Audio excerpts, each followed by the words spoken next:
जिस अमेरिका के दम पर, या यूं कहा जाए जिस अमेरिका को दबाकर, कोई कमजोरी पकड़कर ट्रंप के जरिए ईरान पर हमला किया इजराइल ने, अब वही इजराइल अमेरिका के यहां कितना अलोकप्रिय या फिर यूं कहा जाए उसे लताड़ा जा रहा है, समझ लीजिए।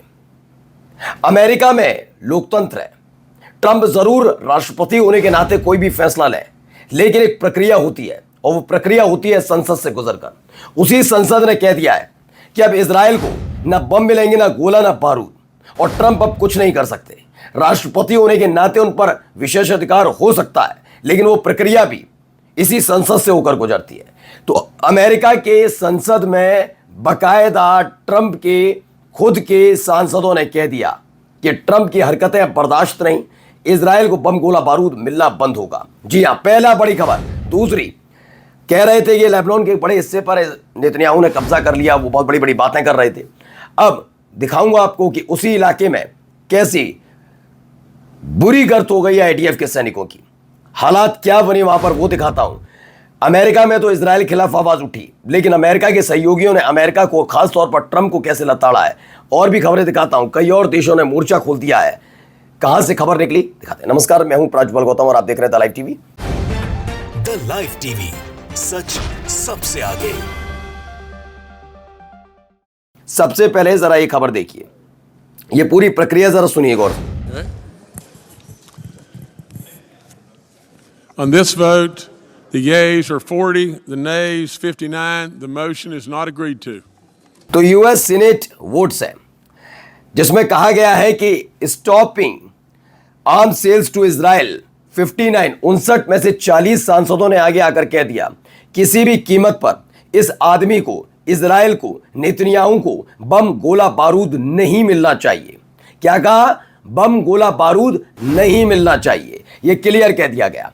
अब सवाल ये उठता है कि अगर ऐसे हालात बने तो इजराइल क्या अकेला पड़ जाएगा? क्योंकि किसी भी देश के राष्ट्र प्रमुख से दोस्ती का मतलब यह नहीं होता कि आप सब कुछ नियम कायदे कानून खूंटी पर टांग दें। ट्रंप भी इस संसद से और अपने देश से बड़े तो नहीं हो सकते, इसीलिए उनके खिलाफ 25वां संविधान संशोधन वाला विधेयक जो वो लेकर आने वाले हैं, यानी ट्रंप भी कुर्सी से जाएंगे और नेतन्याहू की हालत खराब होती नजर आएगी। इन सब के बीच संसद से, अमेरिकन संसद से, अमेरिका से एक बड़ा झटका नेतन्याहू को लगा। 59 में से 40 सांसदों ने पहली फुर्सत में अपनी नफरत का इजहार नेतन्याहू के खिलाफ कर दिया, इजराइल के खिलाफ। अब आइए, heavy close quarter fighting is erupting right now between Hezbollah and IDF in Bint Jbeil, southern Lebanon. दक्षिणी लेबनान में यह हमला हुआ। Israeli helicopter are rushing into evacuate wounded soldiers. अब से थोड़ी देर पहले ही नेतन्याहू ने एक बयान दिया। बयान ये कि भैया हमने तो लेबनान का, ये दक्षिणी लेबनान का बेनेत जबील है, इसमें जबरदस्त लड़ाई लड़ी और आखिरकार उस पर कब्जा कर लिया, हम जीत गए। लेकिन उसके थोड़ी देर बाद इन तक खबर पहुंचाई गई कि जल्दबाजी में दिया गया बयान है। वहां हिजबुल्लाह के साथ हमारी तगड़ी लड़ाई हुई है, बात सच है, हमने भी जवाब दिया, ये भी सच है, लेकिन हमारे कई सैनिक मारे गए। आईडीएफ पर कहर बनकर टूट पड़ा था हिजबुल्लाह। ऐसे वक्त में जब बेनेत जबील इलाके को कब्जाने का ऐलान कर किया जा रहा था, वो आता लगा लेबनान की सरकार और सेना तो चुपचाप बैठे। हिजबुल्लाह ने ही लोहा लिया और दावा है कि उस इलाके में खदेड़ दिया है। अब आते हैं, पहले एक तस्वीर दिखाते हैं। ये तस्वीर बहुत महत्वपूर्ण हो जाती है इस दौर में। ये देखिए, प्रेस टीवी की खबर है। असीम मुनीर दिख रहे होगा, अब अब्बास अरागाची दिख रहे हैं। तो पाकिस्तान का फील्ड मार्शल असीम मुनीर ईरान पहुंच गया। ईरान के विदेश मंत्री अब्बास अरागाची ने असीम मुनीर का स्वागत किया। पाकिस्तान लगातार अमेरिका और ईरान के बीच सुलह कराने में जुटा हुआ है, लगातार यही हो रही है। चलिए, इससे आगे की कहानी क्या है। अमेरिका को एक और झटका, क्या लताड़ लगाई है ब्रिटेन के पीएम ने। My position on the Iran war has been clear from the start. We're not going to get dragged into this war. It is not our war. And a lot of pressure has been applied to me to take a different course. And that pressure included what happened last night. I'm not going to change my mind. I'm not going to yield. It is not in our national interest to join this war, and we will not do so. I know where I stand. My position on the Iran. तो ये है Britain के प्रधानमंत्री कीर Starmer. इन्होंने Trump को करारा जवाब दिया। दरअसल ट्रंप ने कहा कि मैं ब्रिटेन और अमेरिका के बीच हुए समझौते को निलंबित करने के बारे में सोच रहा हूं, क्योंकि स्टारमर ने युद्ध में मेरा साथ नहीं दिया। स्टारमर ने कहा कि मैं दबाव में आकर कोई कदम नहीं उठाऊंगा, यह युद्ध मेरे राष्ट्रीय हित में नहीं है। बहुत से लोग मुझ पर दबाव डालने की कोशिश कर रहे हैं, लेकिन मैं ट्रंप के आगे झुक नहीं सकता।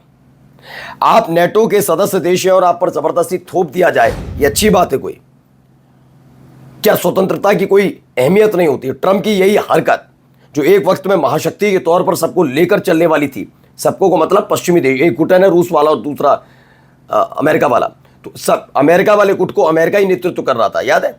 अब अमेरिका को सब लताड़न है उसके ही गुट में, कैसे कैसे करके अब देख ही रहे। अब देखिए स्पेन की तरफ से भी जवाब जो आया वो भी सुनिए, स्पेन ने भी। Buradan Gazi Meclisimizin çatısı तुर्की ने क्या altından कहा इनके लिए? Gazze kasabı Netanyahu'nun tehditleri karşısında dik bir duruş sergileyen İspanya Başbakanı değerli dostum Sanchez'i canı gönülden tebrik ediyorum. Buradan तो स्पेन के प्रधानमंत्री पेड्रो सांचेज को मिली जबरदस्त वैश्विक पहचान। नेतन्याहू, स्पेन का नेतृत्व मुझे बदनाम कर रहा है, अब मैं उन्हें इजराइल का दुश्मन मानता हूं, तुर्की के राष्ट्रपति ने कहा। वही रजब तैयब एर्दोगन ने। मैं स्पेन के प्रधानमंत्री पेड्रो सांचेज को गजा के हत्यारे नेतन्याहू के खिलाफ साहस और दृढ़ता दिखाने के लिए बधाई देता हूं। यानी कि ब्रिटेन, स्पेन, ये सब एक एक करके साथ खड़े नजर आते हैं। अब जरा एक तस्वीर देखिए, क्या हालात हो गए भाई। इस पूरी रिपोर्ट को समझिए क्या है।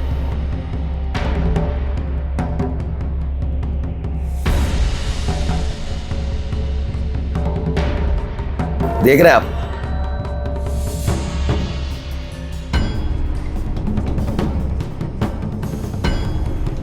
ये इजराइल के मिलिट्री जेट्स हैं, उड़ भी नहीं पा रहे। क्यों? दरअसल इतिहास में दर्ज मधुमक्खियों के सबसे बड़े झुंड के इजराइल पर उतरने के बाद इजरायली सैन्य विमानों को गंभीर समस्याओं का सामना करना पड़ रहा है और कई विमान उड़ान भरने में असमर्थ हैं, उसी की ये रिपोर्ट है। इससे पहले आपने देखा था पूरा कौओं का झुंड आ गया था, जो अशुभ माना जाता है और युद्ध के दौरान आ जाए, इजराइल में ये देखने को मिला था। एक के बाद एक ऐसी चीजें वहां हो रही हैं। आइए एक और खबर, जरा यहां क्या चल रहा है ये देखते चलिए। हरकतें देखिएगा इनकी।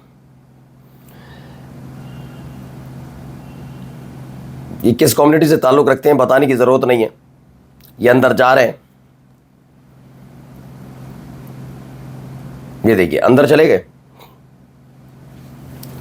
और जहां भेड़ है, भेड़ों के साथ क्या कर रहे हैं देखिए, अभी हरकतें देखिए इनकी। दरअसल जो इलाका है ये फिलिस्तीनियों का घर है, इलाका है, यहां पर इनके जो जानवर हैं बंधे हुए हैं, वहां जाकर ये बदतमीजी बदसलूकी करते नजर आते हैं।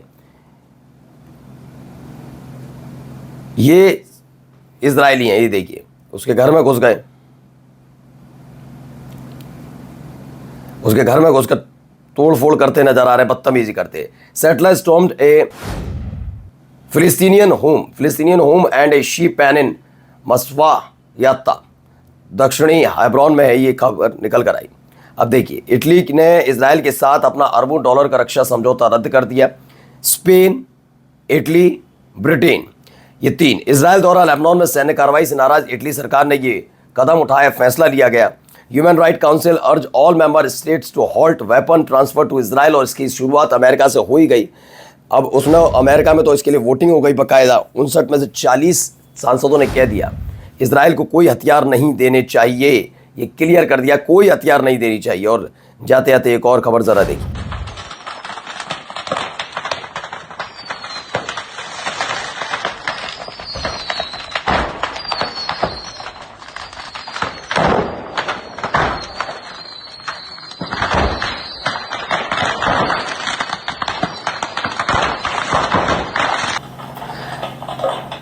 तो ये दावा किया जा रहा है मैसिव फायर इरप्ट इन का तैब-9 government hospital in southern Lebanon, दक्षिणी लेबनान में 2 इजरायली एयर स्ट्राइक होती हैं। जहां दक्षिणी लेबनान में बना ये गवर्नमेंटल हॉस्पिटल है तैब-9, इस पर ये हमला हुआ है। भारी तादाद में अब बारूद गिराया गया। फिलहाल कितने हताहत हुए, क्या नुकसान हुआ, इसकी पुष्टि नहीं हो पाई है, लेकिन इजराइल कुछ यही हरकतें कर रहा है बस। नमस्कार। द लाइव टीवी, सच सबसे आगे।